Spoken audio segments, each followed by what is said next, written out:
What is going on, Jet fans? Matt O'Leary back with another video. In today's video, I'm going to discuss that Jeff Ulbrich thinks everything is okay because their process is right, and a benched Jet is expected to make his return. All right, don't worry, Jet fans. We've heard it before, but this time they really mean it. Jets are going to be just fine because they had a good week of prep.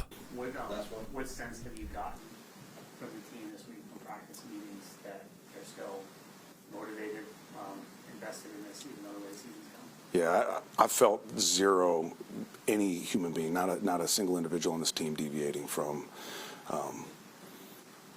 staying engaged, preparing at the highest level. The energy's been good, the detail's been good, the approach has been amazing. But it's been amazing, I felt like, this entire time. The process has been right. The results have not been right, so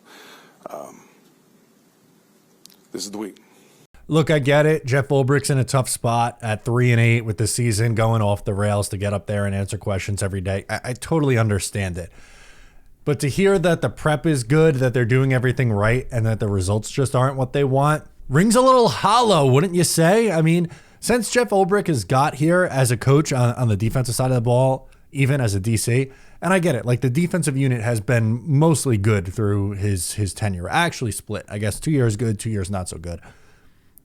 They're 21-41. That's a .339 win percentage. I'm sorry. I just don't want to hear about good weeks of practices, good vibes, everyone's heads in it. Enough. Like, just win some football games, please. Too much talking, not enough winning games. And he's in a really tough spot. Again, I get it. This isn't 100% on Jeff Ulbrich. I'm just saying that this whole mindset of actually we're doing everything okay, even though the result isn't what we want, like that's the shit that I just want to end. That's all. Because how many times over the years has it been, this is the healthiest we've been.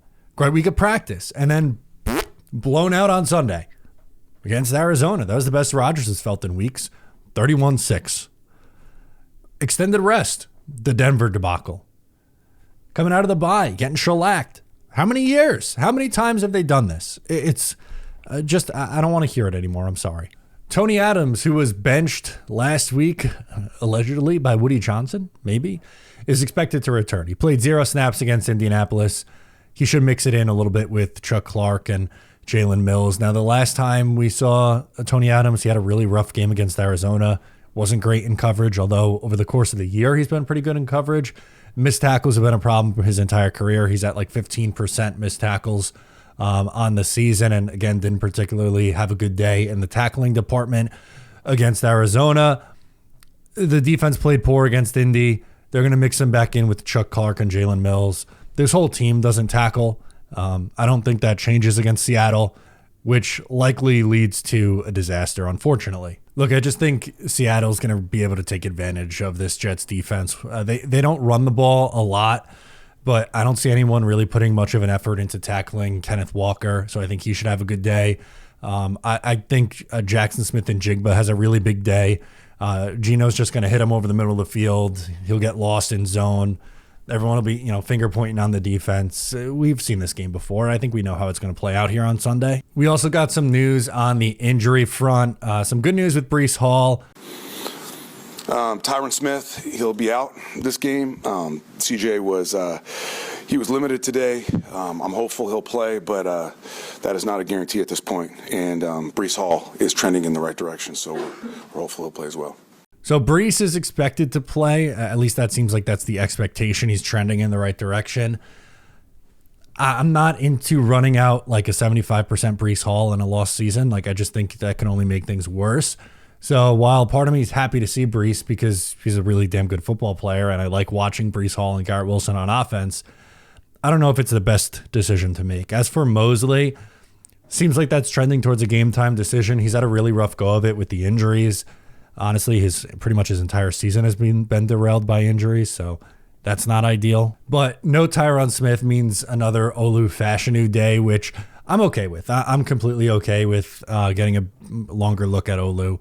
I think you start him the rest of the year. Put Tyron Smith on IR. You signed him. Unfortunately, it didn't work. See if Olu's the answer. Maybe bring back the whole line. Think about bringing back Morgan Moses, but you should have in 2025 Olu at left tackle, John Simpson left guard, Joe Tippmann center, right guard, AVT, and then maybe up in the air on what you do at right tackle. But let's see if that left side of the line could build some chemistry down the stretch here. So unfortunately, expectations just not very high going into this game, and a little frustrated hearing the same things. Like, I just think, maybe I'm being nitpicky, and you could tell me if that's the case in the comments. If you disagree for whatever reason, that's fine. But to me, this is just another thing of coming up with an excuse of, oh, we're doing everything right. It's just not the result. Like, I'm sorry. I just don't want to hear it.